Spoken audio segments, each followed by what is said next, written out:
आता सर्व प्रकारच्या आजारांपासून सुटकेसाठी विट्यात आली आहे होमिओपॅथी उपचार पद्धती, जिच्यामुळे शरीराची नैसर्गिक प्रतिकारशक्ती वाढते आणि रोग मुळापासून नष्ट करते. शरीराला कोणताही त्रास न होता आजारावर मात करण्यासाठी होमिओपॅथी उपचार पद्धती आजच सुरू करा. लठ्ठपणा, पोटाचे विकार, सांधेदुखी, स्त्रियांचे आजार, त्वचारोग, पुरुषांचे आजार, थायरॉइड, मूळव्याध, मानसिक आजार, केस गळणे, श्वसनाचे त्रास व लहान मुलांचे आजार यावर मात करण्यासाठी आता सांगली, पुणे, मुंबईला जाण्याची गरज नाही. आजच भेट द्या डॉक्टर शुभम मोरे यांचे वेदा होमिओपॅथी क्लिनिकला.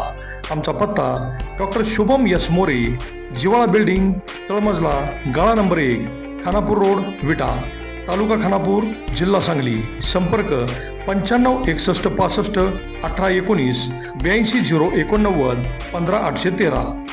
नको असलेला शक्तिपीठ महामार्ग, शेतकऱ्यांच्या मुळावरती उठवलेला सरकारनं हा शक्तिपीठ महामार्ग रद्द करण्यासाठी गेली 4 महिने सांगली जिल्ह्यातल्या बाधित गावामध्ये क्रांतिकारी संघर्ष चालू आहे.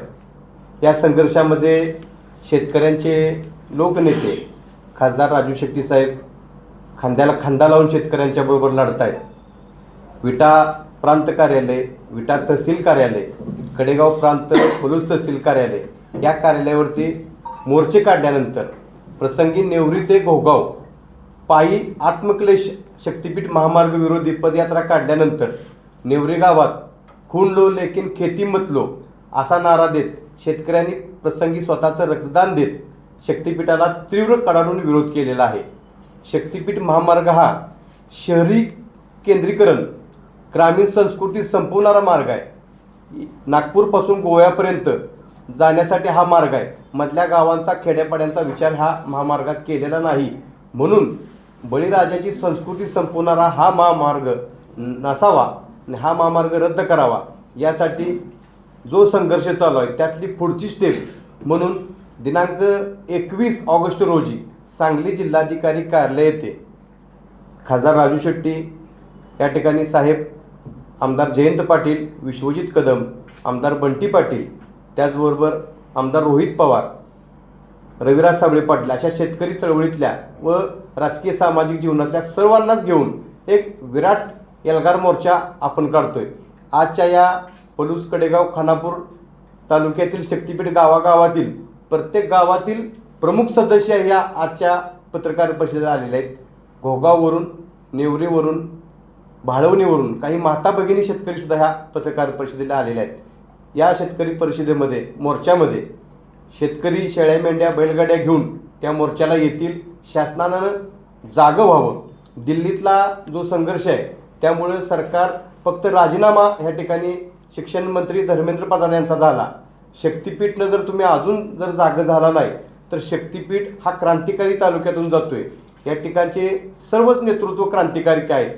मग शेट्टी साहेबांचं ऊस दराचं आंदोलन आपण बघितलं असेल, शेतकऱ्यांना त्यातून न्यायच मिळाला. आणि जर आता शक्तिपीठच्या माध्यमातून तुम्ही जर बळीला पाताळात गाडायला गेला तर तुमचा पराभव अटळ आहे. तुमच्या सत्तेची मस्ती त्या ठिकाणी उतरवली जाईल अशी भूमिका शेतकऱ्यांनी घेतलेली आहे. शेतकरी 4 महिने संयमाची भाषा बोलतोय, परंतु ही जर संयमाची भाषा तुम्हाला कळत नसेल तर उद्या रक्तपात जरी झाला, रक्ताचे पाट वाहिले तरी आम्ही 1 इंच जमीन जाऊन देणार नाही अशी भूमिका घेतोय. आजच्या पत्रकार परिषदेला विशेष करून खासदार राजू शेट्टी साहेब उपस्थित राहिले. त्यांचं खानापूर, पलूस, कडेगाव या तालुक्याचा निमंत्रक म्हणून मी त्यांचं या सर्व शेतकऱ्यांच्या वतीने आभार मानतो. आणि दिनांक 21च्या मोर्चामध्ये शेट्टी साहेबांचा प्रत्येक शब्दाला शब्द इथल्या व्यवस्थेला जागा करेल. झोपलेला कलेक्टर असेल किंवा मंत्री असेल, शेतकऱ्यांच्यापेक्षा कलेक्टर, मंत्री कोणच मोठं नाही हे शेट्टी साहेब आजपर्यंत सांगत आलेले आहेत. त्याच पद्धतीनं आंदोलन हे सांगलीतलं ऐतिहासिक होईल आणि हा ऐतिहासिक मोर्चा आपल्याला यशस्वी करायचा आहे. आजपर्यंत आपण पत्रकार, विट्यातले सर्वच पत्रकार, इलेक्ट्रॉनिक मीडिया, प्रेस या सर्वांनीच इथल्या आंदोलनाची उंची वाढवली, इथल्या आंदोलनाचा आवाज प्रस्थापित झोपलेल्या व्यवस्थेपर्यंत नेला. त्याबद्दल तुमच्या सर्व पत्रकार बांधवांचं मनापासून स्वागत करतो. आणि आंदोलन कसं असेल आणि पुढची दिशा कशी असेल याबद्दल खासदार राजू शेट्टी साहेब आपली भूमिका स्पष्ट करतात.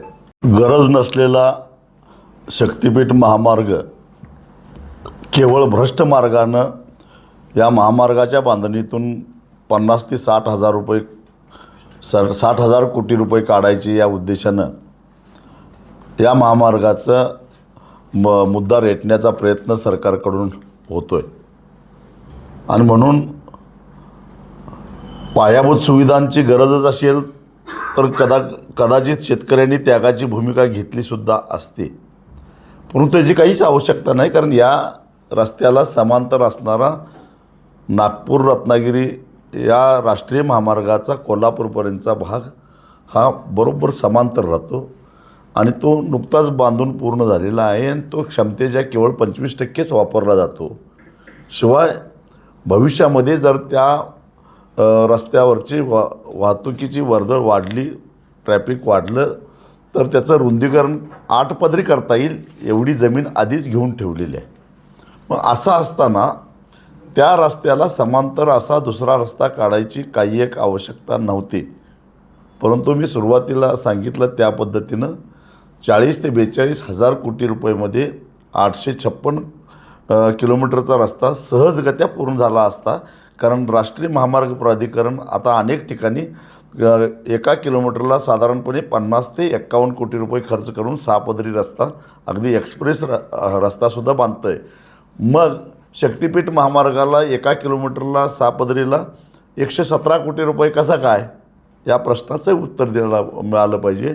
आणि म्हणून आम्ही गेली 6 महिने सरकारकडे मागणी करतो आहे की तुमच्या रस्त्याचा हा जो काही डिटेल प्लॅन आहे, DPR आहे, तो IIT पवई, IIT रुडकी किंवा INC म्हणजे इंडियन रोड काउन्सिल यांच्याकडून तपासून घ्या, त्याची कॉस्ट ऑडिट करून घ्या आणि त्याने जर काय सांगितलं की याच्यामध्ये काही चुकीचं नाही, मग कदाचित आम्ही त्याचा विचार केला असता. परंतु सरळ याच्यातून जनतेला टोप्या घालायचा उद्योग दिसतो आहे.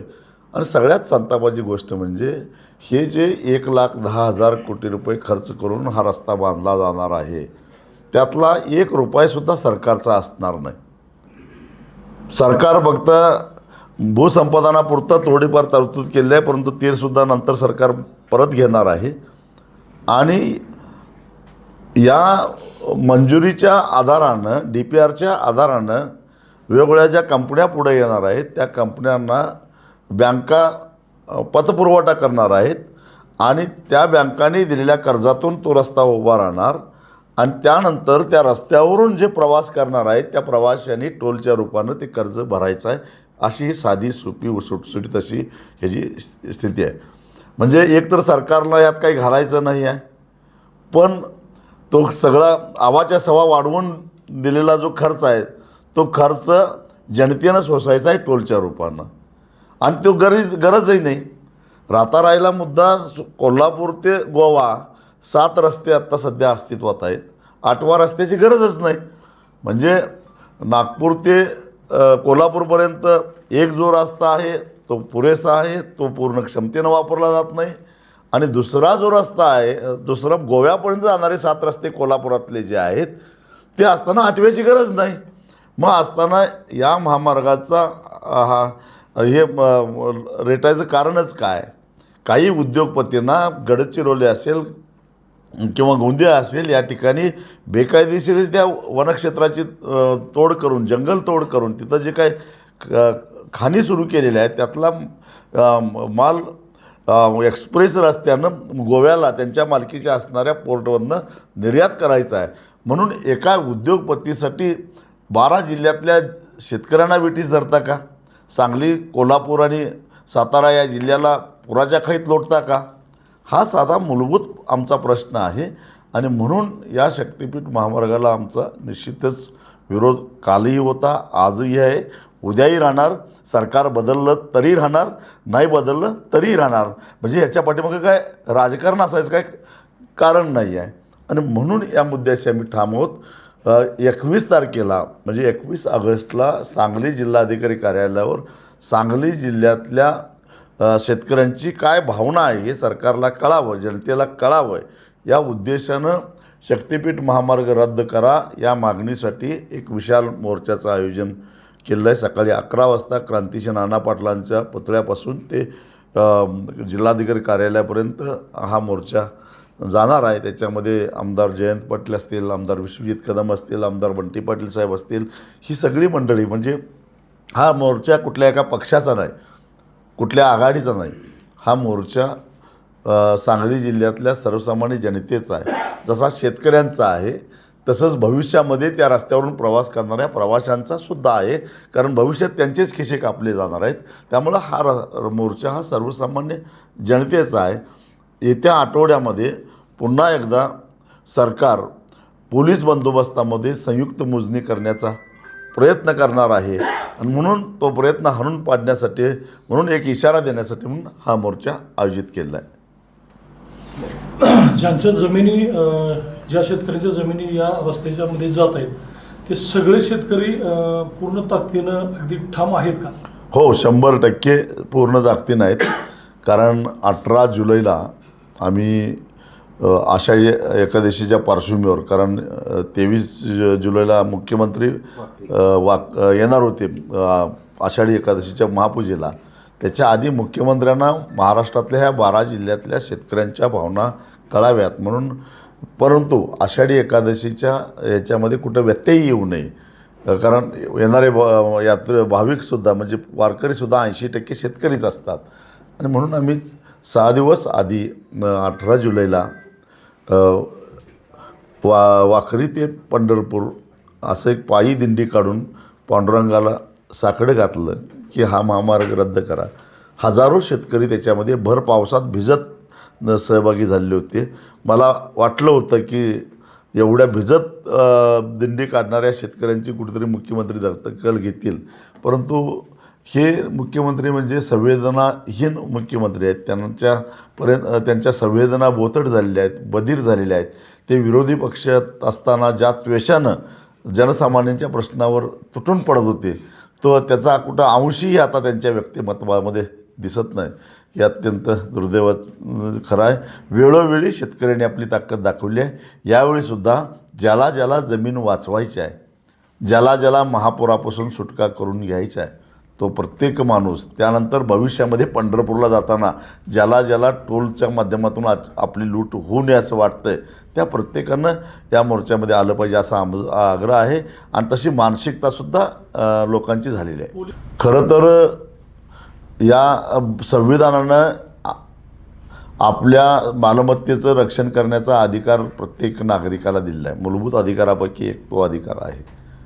आणि त्या पद्धतीनं आमच्या वर्षानुवर्षे पिढ्यानपिढ्या आम्ही कसत असलेल्या जमिनीमध्ये आमच्या परवानगीशिवाय आमची हरकत असताना मोजणी करणं हे सरळ सरळ आमच्या घटनादत्त अधिकारावर अतिक्रमण आहे. आणि त्यामुळं अशापुढे आम्ही कायदा हातात घेऊन त्याला प्रतिकार केला तर कायदासुद्धा आमचं काही करू शकत नाही, ही आमची ठाम भूमिका आहे. एवढंच नव्हे तर एका खाजगी कंपनीकडं ही मोजणी चं काम दिलं आहे, मोनार्क नावाच्या कंपनीकडं. त्या कंपनीच्या कर्मचाऱ्यांना तर आमच्या शेतात पाऊल ठेवण्याचा अधिकारच नाही आहे. 100% सगळ्या जिल्ह्यातून विरोध होतो. मी सगळ्या जिल्ह्यामध्ये जातो, कारण आम्ही एक या सगळ्या शक्तिपीठ विरोधी राज्यव्यापी एक समन्वय समिती केली आहे. त्याच्या आमच्या वारंवार बैठका होत्या. येत्या 16 तारखेला मी परभणीला चाललो आहे, 17 तारखेला मी जालन्याला चाललो आहे, आपलं हिंगोलीला चाललेलं आहे. प्रत्येक जिल्ह्यामध्ये विरोध आहे. मी आत्ताच सांगितलं की पंढरपूरला ह्या 12-13 जिल्ह्यातले शेतकरी जमा झालेले होते. त्यामुळं ही एक दिशाभूल आहे. कोल्हापूरला जायचं सांगायचं सांगलीत विरोध नाही, सांगलीला यायचं आणि कोल्हापुरातला विरोध मावळला म्हणून सांगायचं, सोलापूरला जायचं सांगली कोल्हापूरचा विरोध संपला म्हणायचं. अशा प्रकारे लोकांची दिशाभूल करण्याचा हा एक प्रयत्न आहे. मी आता अतिशय जबाबदारीनं बोलतो. मगाशीच मी सांगितलं की 40 ते 42 हजार कोटी रुपयेमध्ये पूर्ण होणारा रस्ता जेव्हा 1,10,000 कोटीमध्ये पूर्ण करण्याचा घाट घातला जातो, याचाच अर्थ असा होतो की वरचे 60-65 हजार कोटी जे आहेत ते वेगवेगळ्या लोकांच्या खिशामध्ये जाणारे असतात. त्यात काही ठेकेदारांच्या खिशात जातील, काही केंद्रातल्या लोकांच्या खिशात जातील, काही राज्यातल्या लोकांच्या खिशात जातील. त्यातला खुर्दा तरी आपल्या खिशात येईल या आशेनं कुणीही लोकप्रतिनिधी गांभीर्यानं इकडे यायला तयार नाही. कारण इकडं आल्या तर पोलिसांच्या काट्या आणि गुन्हे, तिकडे गेलं तर खिसा गरम अशी स्थिती आहे. ॲडव्हान्स त्याने आधी घेतला असेल तर तो या 12 जिल्ह्यातल्या शेतकऱ्यांना विचारून घेतलेला नव्हता, त्यामुळे त्यांनी ते निस्तारावं. मी तेच सांगितलं, इथं सत्ताधारी विरोधक नाही, उलट या आमच्या आंदोलनामध्ये सत्ताधारी पक्षातले सुद्धा अनेक लोक आहेत, हे लक्षात घ्या. पण विरोधी पक्षातले सुद्धा अनेक लोक आमच्यात आलेले नाही आहेत, हेही लक्षात घ्या. याचं कारण एकच आहे, खिसा गरम आणि खिसा गरम न होणे, जनतेबरोबर राहणे.